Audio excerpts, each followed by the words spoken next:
Hey, what's going on, Impact? Anthony Villa, your student ministries pastor. And I wanted to bring to you the final part of this story, the life of Joseph from Genesis. We started off in 37. We're going to be ending up in Genesis 45. But literally the life of Joseph and how he's a prime example of, man, when we just keep getting hit and knocked down and the world just keeps giving us blows, that we've got to be patient. We've got to trust in God and He will deliver. So I know you got a message by Miss Michelle a couple weeks ago, and we just had 4th of July weekend, and we didn't do a message that weekend because I wanted you guys to spend time with your families and go to big church or see big church online, and I hope you guys were able to do that. But we're now picking up the story. See, Joseph is out of prison now. In the last part that we were talking about, or we didn't talk about last week, Joseph was sent to prison for the wife of a high-ranking Egyptian. She made passes at Joseph, and he refused her passes, and she made up a lie in a story and had him thrown into prison.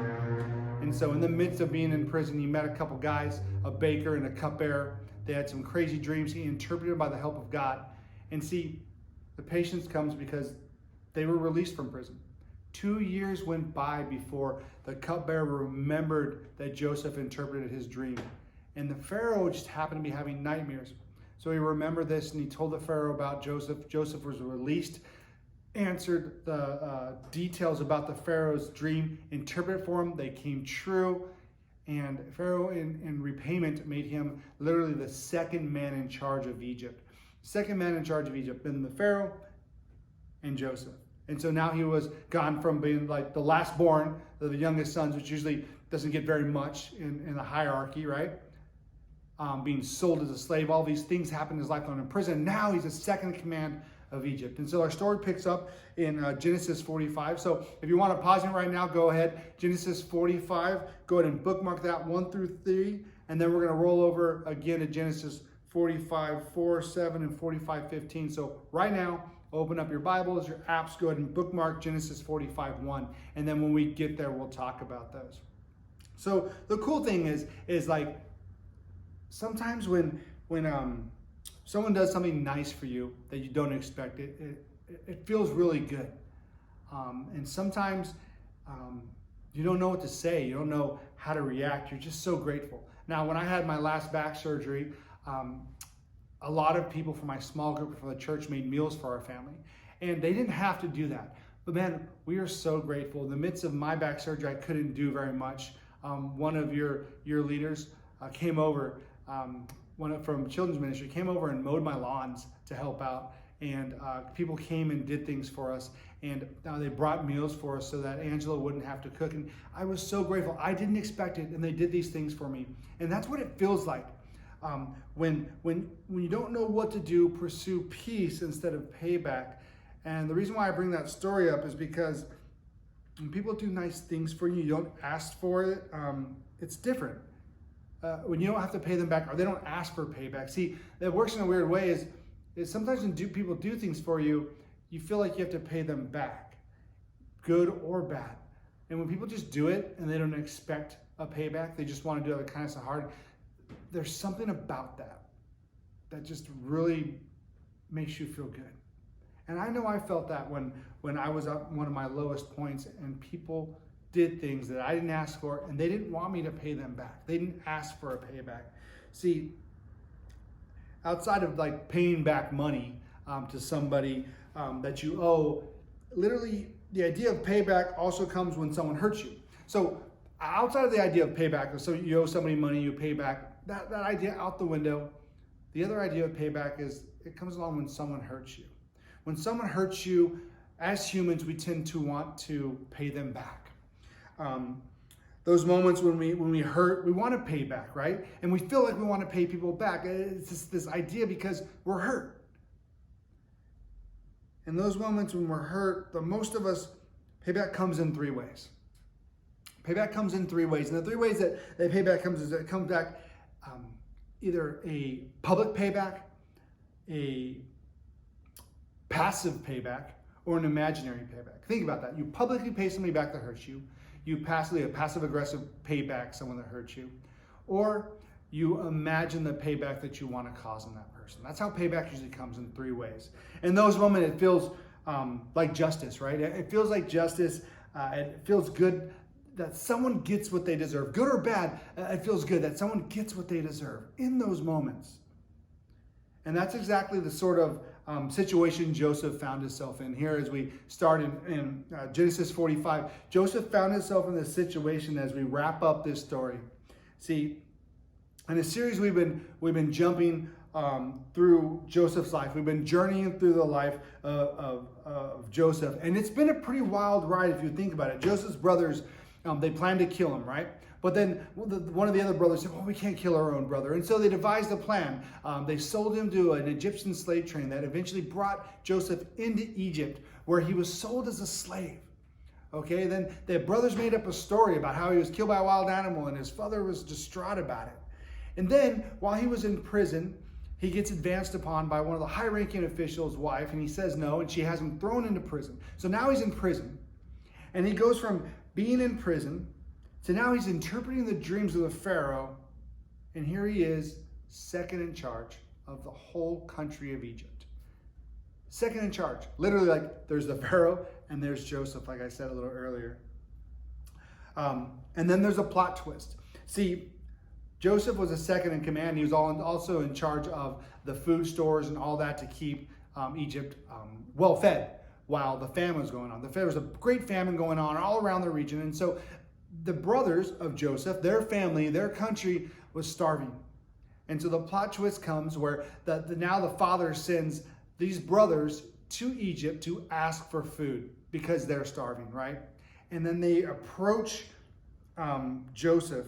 And see, you got to remember, they thought Joseph was dead. They figured he was sold to the slave trade. Slaves were really a hard life. He's probably dead. They didn't think anything about it. They absolutely had no idea who Joseph was, what happened to him. Matter of fact, they didn't even recognize him. And when they arrived in Egypt and saw Joseph, they didn't know it was him. And then this is where that huge drama unfolds. And so if you guys open up your Bibles or open up your apps, Genesis 45, 1-3, here's where we're going to pick off. Remember, brothers now show up. They're standing in front of Joseph. They don't know it's him.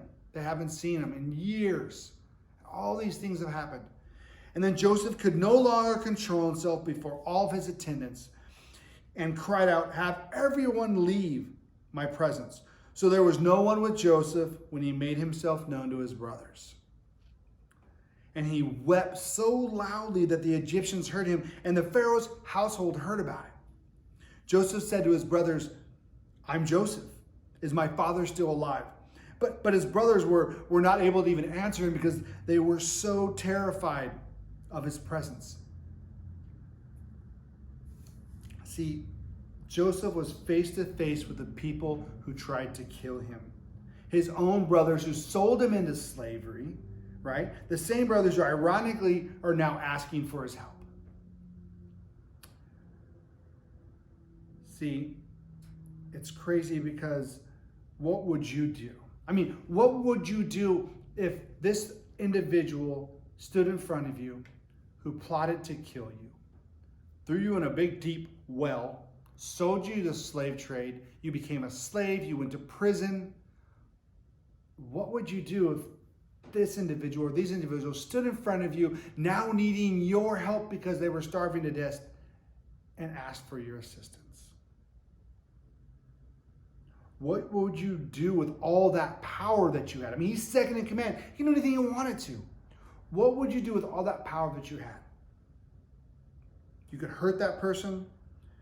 You could hurt the people they love the most. Honestly, I don't know what I would do. In my heart, I would say I'd want to do what Joseph did. But man, that's hard, right? That's a hard thing when you're faced with this. The story continues now, and Joseph asks his brothers to walk over and stand close to him. Can you imagine how terrified his brothers were? Like, dude, this guy's second in charge of all of Egypt, and now he's being kind of chill, and he's like, come stand close to me. Like, you know they were like freaking out in their shoes or their sandals, right? And so in Genesis 45, 4 and 7, we go on to see, "And I am your brother Joseph, the one you sold into Egypt, and now do not be distressed and do not be angry with yourselves for selling me here, because it was to save lives that God sent me ahead of you. For 2 years now there has been a famine in the land, and for the next 5 years there will be no plowing and no reaping. But God sent me ahead of you to preserve for you a remnant on earth and to save your lives by great deliverance. Like, wow. Could you imagine? They were probably thinking, wait a second. And in essence, he's kind of thanking me for selling him into slavery and making him a slave and all this and that. And somehow he thinks that this was all a part of the plan. See, Joseph knew it was. He was patient. He trusted God. He didn't know why these things were happening to him, but he kept his faith. And so in all this, Joseph said, do not be distressed and do not be angry with yourselves for selling me. See, he was acknowledging they did wrong. He was acknowledging they messed up. But his hurt, he didn't use to create more hurt. His hurt that he was feeling, he didn't use that hurt to create more hurt, to create more damage. See, and that's the great story, the great lesson we can learn about Joseph. See, the crazy thing is, somewhere between being sold into slavery and being reunited with his brothers, Joseph did the hard work of giving that hurt to God. He didn't hold it in. He didn't let it build up resentment and hate and anger. He did the hard work, because it's not easy, right? I know that. You know that. It's not easy to forgive when someone's hurt you. But he did the hard work of giving that to God. Man. And allowing God to be central in his healing, to be the main focus in the healing of his heart. And see, so here in Genesis 45:15, as we get ready to finish up, it reads, and he kissed all of his brothers and wept over them. Afterwards, his brothers talked with him. He kissed his brothers. He cried over his brothers. They basically, essentially sentenced him to death. But he let that all go. He gave that anger in his heart to God. He did the hard part of healing. And he was able to embrace his brothers. He was able to kiss his brothers on the cheek. He was able to give food to his family and save their lives and save his father's lives. This is where we see God do the impossible with a relationship. It's so crazy because God does the impossible relationship. Some of you guys know my story. I didn't really even know my dad until I was in my 30s. I met him one time when I was a teenager. And man, God did some serious work in my heart that healed my heart before I engaged him again and was able to see that healing and see the person he is now, who he wasn't before when I was a baby. Only God could have prepared my heart. Only God could have given me that healing so that I could move forward with my life and not hold on to that resentment and anger that I had a lot of when I was a teenager because of that. See, bringing peace when there's only been hurt, it literally comes from forgiveness. We have to forget, guys, girls, adults, students. We have to forgive. And remember, like I've always said, forgive doesn't mean forget. Forgive means that you give that hurt and pain to God so you can move forward and be a better person and take care of people and love people. And when they come to you, when they're starving and hurt and unclothed and have nothing to hold on to, you can give to them, even if they couldn't give to you. When you don't know what to do, pursue peace instead of payback. Because payback never ends well. Not for them and not for you. Not for me. When you pursue peace, you fight for that relationship. You fight to make that relationship right. That's what happens when you pursue peace instead of payback. When you pursue peace, you lay down your rights to get payback. You give that right away. You literally give the idea and the concept of payback to God, so that you can heal that relationship. Each of us have unique and complicated situations. I know that. You know that. And figuring out what it looks like to pursue peace instead of payback can be hard. It isn't easy. And see, this is where I keep going back to our small groups. This is where our small groups come alive. This is where you have me to talk to. You have Angela to talk to. You have your small group leaders to talk to. You have your peers in your small group to talk to. See, this is why small groups are so important.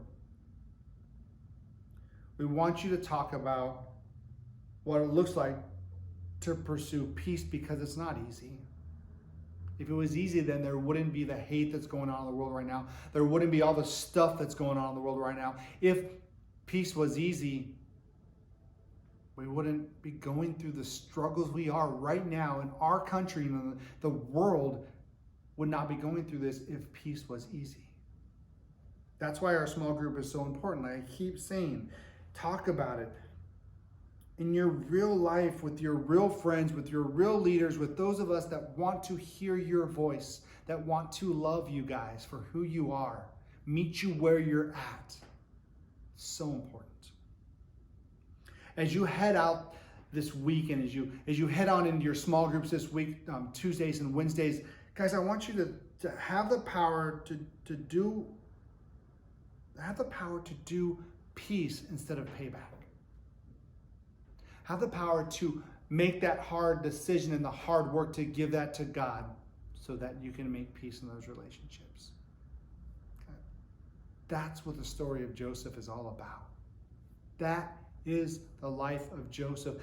The hardships, the junk he went through to see where he rose to take care and love and forgive the very people that sentenced him to death.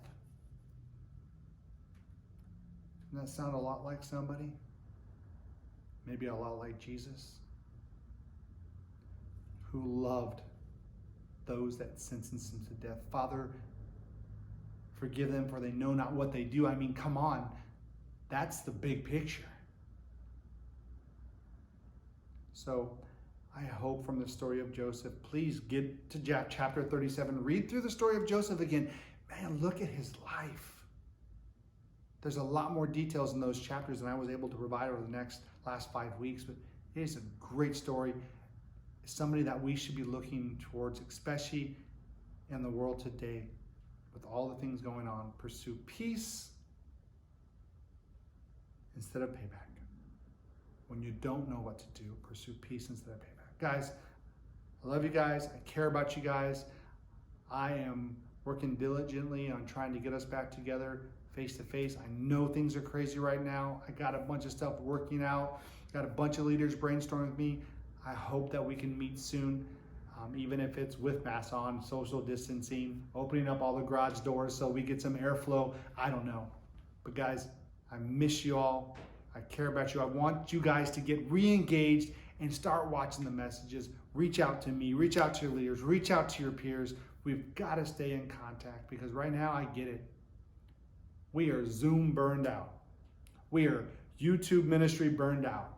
We are Zoom games burned out. I am too. But I show up every week because I want to see you, and I want to talk to you, and I want to interact with you. So don't be afraid to text me, to call me, to email me, anthonyv@impact.cc. Please, if you need anything, if you need links to stuff, reach out. Parents, if you're watching this, I am doing everything I can to engage your students. I am trying to engage you guys. Please stay tuned in to our web pages, social media, Instagrams, Facebooks, all that stuff. We are trying to get the information out to you as much as possible. We are doing the gatherings on the weekends, 9:30 and 11 o'clock. It is a gathering in the big church. Mike or one of us will be doing a devotional message. We'll have a song in the beginning. We'll be doing communion at the end. We're still doing social distancing inside. We're wearing masks, of course, unless you have a medical reason why you can't wear one. But we are trying to be the church with you guys in this crazy, crazy moment of time. But this little moment in time will soon end, And we just have to be faithful, be strong, and continue pushing forward. You guys take care. Have a great week ahead of you guys. Don't forget, 180, you guys got Tuesday. 360, you guys got Wednesdays. Both of them start at 7 o'clock. Be there. I'll be there. Be there or be square. All right, guys. You guys take care. I'll talk to you later. Have a good week.